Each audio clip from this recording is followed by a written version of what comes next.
ਨਮਸਕਾਰ ਖਬਰਾਂ ਦੇ ਇਸ ਬੁਲੇਟਿਨ 'ਚ ਤੁਹਾਡਾ ਸਵਾਗਤ। ਮੈਂ ਹਾਂ ਪਰਮਿੰਦਰ ਕੌਰ। ਪਹਿਲਾਂ ਪੇਸ਼ ਨੇ ਚੋਣੀਆਂ ਖਬਰਾਂ। ਪ੍ਰਧਾਨ ਮੰਤਰੀ ਨਰਿੰਦਰ ਮੋਦੀ ਨੇ ਗੁਜਰਾਤ ਦੇ ਰਾਜਕੋਟ 'ਚ ਏਮਸ ਦਾ ਨੀਂਹ ਪੱਥਰ ਰੱਖਿਆ। ਕਿਹਾ ਕਿ ਪਿਛਲੇ ਕਈ ਦਹਾਕਿਆਂ 'ਚ ਸਿਰਫ 6 ਏਮਸ ਹੀ ਬਣੇ ਸਨ, ਪਰ ਉਹਨਾਂ ਦੀ ਸਰਕਾਰ ਨੇ 10 ਏਮਸ ਬਣਾਏ ਨੇ। ਆਯੁਸ਼ਮਾਨ ਭਾਰਤ ਯੋਜਨਾ ਅਧੀਨ 1.5 ਕਰੋੜ ਲੋਕ 5 ਲੱਖ ਰੁਪਏ ਦੀਆਂ ਸਿਹਤ ਸਹੂਲਤਾਂ ਦਾ ਲਾਭ ਉਠਾ ਰਹੇ ਨੇ। ਕੋਰੋਨਾ ਨਾਲ ਨਿਪਟਣ ਲਈ ਦਵਾਈ ਵੀ ਕੜਾਈ ਵੀ ਦਾ ਨਵਾਂ ਮੰਤਰ ਦਿੱਤਾ। ਪ੍ਰਧਾਨ ਮੰਤਰੀ ਨਰਿੰਦਰ ਮੋਦੀ ਨੇ ਦੇਸ਼ ਦੇ ਸਾਰੇ ਹੀ ਸੂਬਿਆਂ ਦੇ ਮੁੱਖ ਸਕੱਤਰਾਂ ਨੂੰ ਕਿਹਾ ਕਿ ਉਹ ਲੋਕਾਂ ਦੀਆਂ ਸ਼ਿਕਾਇਤਾਂ ਦਾ ਤੇਜ਼ੀ ਨਾਲ ਨਿਪਟਾਰਾ ਕਰਨ। 34ਵੇਂ ਪ੍ਰਗਤੀ ਵਾਰਤਾ ਪ੍ਰੋਗਰਾਮ ਦੌਰਾਨ 1 ਲੱਖ ਕਰੋੜ ਰੁਪਏ ਦੇ ਮਹੱਤਵਪੂਰਨ ਪ੍ਰੋਜੈਕਟਾਂ ਦੀ ਕੀਤੀ ਸਮੀਖਿਆ।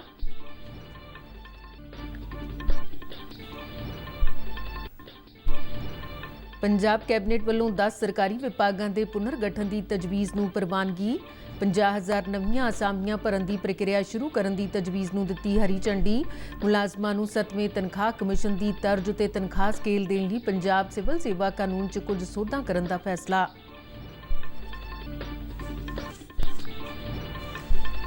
ਪੰਜਾਬ ਸਰਕਾਰ ਵੱਲੋਂ ਕੋਰੋਨਾ ਦੀ ਸਥਿਤੀ 'ਚ ਸੁਧਾਰ ਨੂੰ ਦੇਖਦਿਆਂ ਭਲਕੇ ਨਵੇਂ ਸਾਲ ਤੋਂ ਰਾਤ ਦਾ ਕਰਫਿਊ ਖਤਮ ਕਰਨ ਦਾ ਐਲਾਨ। ਹੋਟਲਾਂ, ਰੈਸਟੋਰੈਂਟਾਂ ਤੇ ਮੈਰਿਜ ਪੈਲੇਸਾਂ 'ਚ ਸਮਾਗਮਾਂ 'ਚ ਸ਼ਾਮਿਲ ਹੋਣ ਵਾਲੇ ਵਿਅਕਤੀਆਂ ਦੀ ਗਿਣਤੀ 2 ਗੁਣਾ ਕੀਤੀ।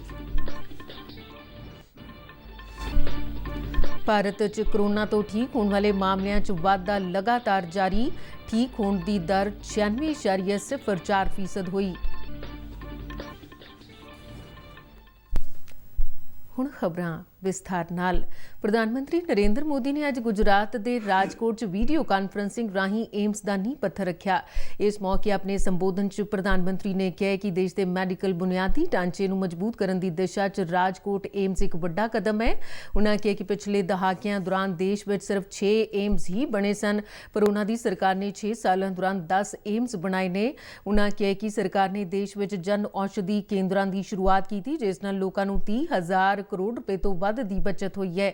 ਉਨ੍ਹਾਂ ਕਿਹਾ ਕਿ ਸਰਕਾਰ ਵੱਲੋਂ ਸ਼ੁਰੂ ਕੀਤੀ ਗਈ ਆਯੁਸ਼ਮਾਨ ਭਾਰਤ ਯੋਜਨਾ ਅਧੀਨ 1.5 ਕਰੋੜ ਤੋਂ ਵੱਧ ਲੋਕ 5 ਲੱਖ ਰੁਪਏ ਦੀ ਸਿਹਤ ਬੀਮਾ ਯੋਜਨਾ ਦਾ ਲਾਭ ਉਠਾ ਰਹੇ ਨੇ। ਉਨ੍ਹਾਂ ਕਿਹਾ ਕਿ ਭਾਰਤ ਵਿੱਚ ਜਲਦੀ ਹੀ ਕੋਰੋਨਾ ਲਈ ਟੀਕਾਕਰਨ ਅਭਿਆਨ ਚਲਾਇਆ ਜਾਵੇਗਾ। ਇਸ ਦੇ ਨਾਲ ਹੀ ਉਨ੍ਹਾਂ ਕਿਹਾ ਕਿ ਪਹਿਲੇ ਉਨ੍ਹਾਂ ਨੇ ਕੋਰੋਨਾ ਨੂੰ ਲੈ ਕੇ ਦਵਾਈ ਨਹੀਂ ਢਿਲਾਈ ਨਹੀਂ ਦਾ ਮੰਤਰ ਦਿੱਤਾ ਸੀ, ਪਰ ਹੁਣ ਦਵਾਈ ਵੀ ਤੇ ਕੜਾਈ ਵੀ ਦਾ ਮੰਤਰ ਦੇ ਰਹੇ ਨੇ, ਜਿਸ ਨਾਲ ਲੋਕਾਂ ਨੂੰ ਅੱਗੇ ਵਧਣਾ ਹੈ। ਉਨ੍ਹਾਂ ਕਿਹਾ ਕਿ ਟੀਕਾਉਣ ਦਾ ਮਤਲਬ ਇਹ ਨਹੀਂ ਕਿ ਲਾਪਰਵਾਹੀ ਵਰਤੀ ਜਾਵੇ। ਉਨ੍ਹਾਂ ਕਿਹਾ ਕਿ ਟੀਕੇ ਨੂੰ ਲੈ ਕੇ 2021 ਦਾ ਨਵਾਂ ਸਾਲ ਇਲਾਜ ਦੀ ਉਮੀਦ ਲੈ ਕੇ ਆ ਰਿਹਾ ਹੈ।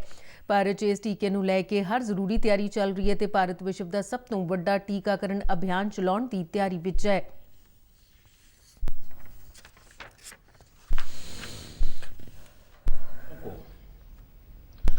₹5 लाख तक का मुफ्त इलाज मिला है। इस योजना ने गरीब भाई बहनों की कितनी बड़ी मदद की है, इसके लिए एक आंकड़ा मैं देश को बताना चाहता हूं। साथियों, आयुष्मान भारत योजना से गरीबों के लगभग 30,000 करोड़ रुपए से ज्यादा बचे हैं।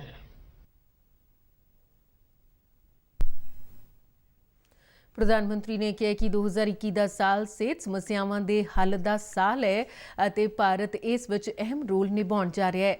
ਉਨ੍ਹਾਂ ਕਿਹਾ ਕਿ ਮਹਾਮਾਰੀ ਵਿਸ਼ਵ ਪੱਧਰ ਤੇ ਫੈਲ ਰਹੀ ਹੈ ਤੇ ਅਜਿਹੇ 'ਚ ਇਸ ਦਾ ਇਲਾਜ ਵੀ ਪੂਰੇ ਵਿਸ਼ਵ ਨੂੰ ਇਕਜੁੱਟ ਹੋ ਕੇ ਕਰਨਾ ਚਾਹੀਦਾ ਹੈ। ਮੋਦੀ ਨੇ ਕਿਹਾ ਕਿ ਇਸ ਸਾਲ ਕੋਰੋਨਾ ਕਾਰਨ ਕਈ ਤਰ੍ਹਾਂ ਦੀਆਂ ਚੁਣੌਤੀਆਂ ਦਾ ਸਾਲ ਰਿਹਾ ਤੇ ਸਾਲ ਦੇ ਆਖਰੀ ਦਿਨ ਅੱਜ ਅਸੀਂ ਕੋਰੋਨਾ ਯੋਧੇ, ਡਾਕਟਰਾਂ ਤੇ ਸਫਾਈ ਕਰਮਚਾਰੀਆਂ ਨੂੰ ਸਲਾਮ ਕਰਨ ਦਾ ਦਿਨ ਹੈ।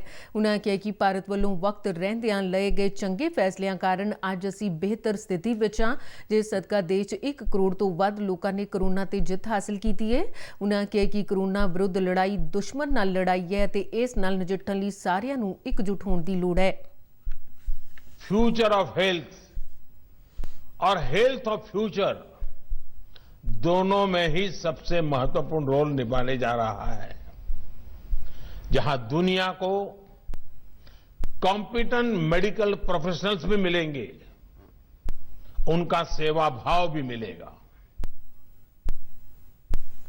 प्रधानमंत्री नरेंद्र मोदी ने कल 34वें प्रगति वार्ता प्रोग्राम की प्रधानगी की, जिस दौरान उन्होंने देश भर च चल रहे कई महत्वपूर्ण प्रोजेक्टों की समीक्षा की। इन्हां प्रोजेक्टों च रेलवे, सड़की ट्रांसपोर्ट ते राजमार्ग ते मकान अते शहरी मामलों के मंत्रालय नाल संबंधित कई महत्वपूर्ण प्रोजेक्ट शामिल ने। इन्हां प्रोजेक्टों की कुल लागत 1 लाख करोड़ रुपए के करीब है ते यह प्रोजेक्ट उत्तर प्रदेश, मध्य प्रदेश, राजस्थान, जम्मू कश्मीर, पश्चिमी बंगाल, महाराष्ट्र, दिल्ली, हरियाणा, गुजरात ते दादर ते नागर हवेली समेत 10 सूबियां ते केंद्र शासित प्रदेशों नाल संबंधित ने। चर्चा दौरान आयुष्मान भारत ते जल जीवन मिशन की भी समीक्षा की गई।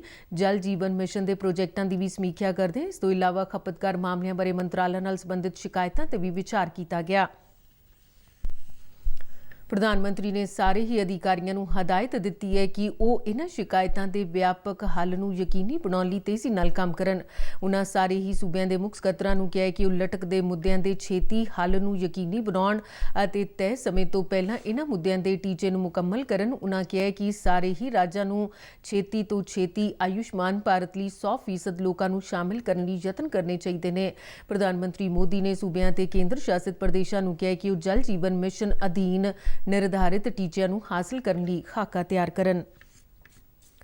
पंजाब के मुख्यमंत्री कैप्टन अमरिंदर सिंह की प्रधानगी हेठ कल चंडीगढ़ च हुई वीडियो कानफ्रेंसिंग राही मीटिंग दौरान सूबे च 10 सरकारी विभागों के पुनर्गठन की तजवीज़ नूं प्रवानगी दे दी गई है।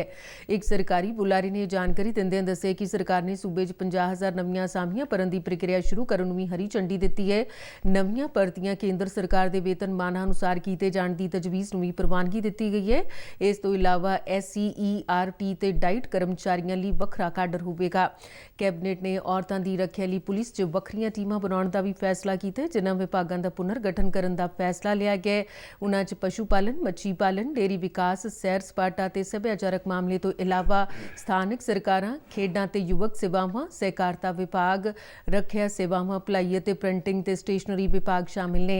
कैबिनेट वालों 7वें केंद्रीय तनख्वाह कमिशन की तर्ज ते नवें वेतनमान देने लई पंजाब सिविल सेवा कानून विच भी कुछ सोधां नूं प्रवानगी दी गई है। कैबिनेट ने अणविआहियां, तलाकशुदा या विधवा महिलावां की मदद लई एक नवीं नीति नूं प्रवानगी दी है, जिसका मंतव अजिहियां औरतां नूं रोजगार, सेहत सेवावां, सिक्ख्या ते सुरक्षा आदि सहूलतां मुहैया करवाउणा है।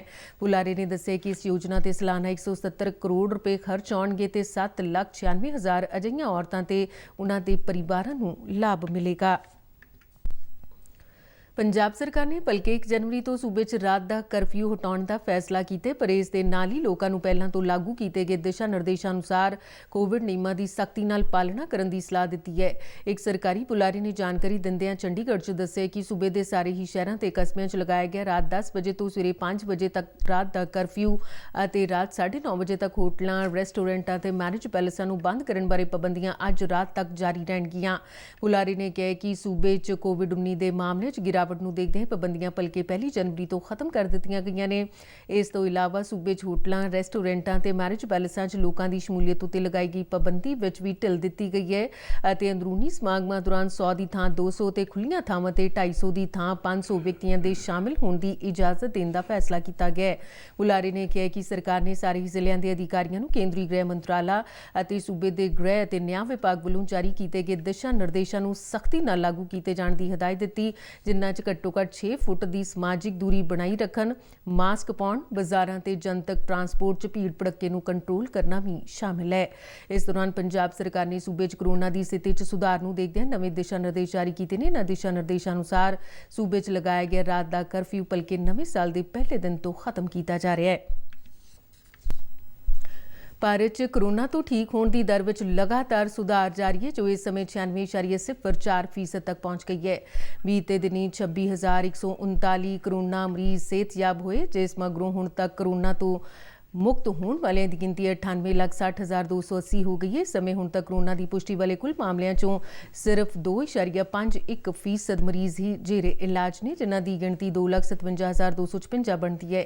केंद्रीय सेहत मंत्रालय मुताबिक बीते 24 घंटिया दौरान 1,821 21 ਨਵੇਂ ਕਰੋਨਾ ਮਾਮਲੇ ਸਾਹਮਣੇ ਆਏ, ਜਿਸ ਮਗਰੋਂ ਹੁਣ ਤੱਕ ਕਰੋਨਾ ਦੀ ਪੁਸ਼ਟੀ ਵਾਲੇ ਕੁੱਲ ਮਾਮਲਿਆਂ ਦੀ ਗਿਣਤੀ 1,02,66,674 ਹੋ ਗਈ ਹੈ। ਭਾਰਤ 'ਚ ਕਰੋਨਾ ਦੀ ਮੌਤ ਦਰ ਵਿੱਚ 0.45% ਹੈ, ਜੋ ਵਿਸ਼ਵ ਵਿੱਚ ਸਭ ਤੋਂ ਘੱਟ ਮੌਤ ਦਰ ਵਾਲੇ ਮੁਲਕਾਂ 'ਚ ਸ਼ਾਮਿਲ ਹੈ। ਬੀਤੇ 24 ਘੰਟਿਆਂ ਦੌਰਾਨ ਦੇਸ਼ 'ਚ ਕੋਵਿਡ-19 ਕਾਰਨ 299 ਮੌਤਾਂ ਹੋਈਆਂ ਤੇ ਹੁਣ ਤੱਕ ਇਸ ਮਹਾਮਾਰੀ ਨੇ 1,48,738 ਲੋਕਾਂ ਦੀਆਂ ਜਾਨਾਂ ਲਈਆਂ। ਤੇ ਇਸ ਦੇ ਨਾਲ ਹੀ ਖਬਰਾਂ ਦੇ ਬੁਲੇਟਿਨ ਖਤਮ ਹੋਇਆ। ਨਮਸਕਾਰ।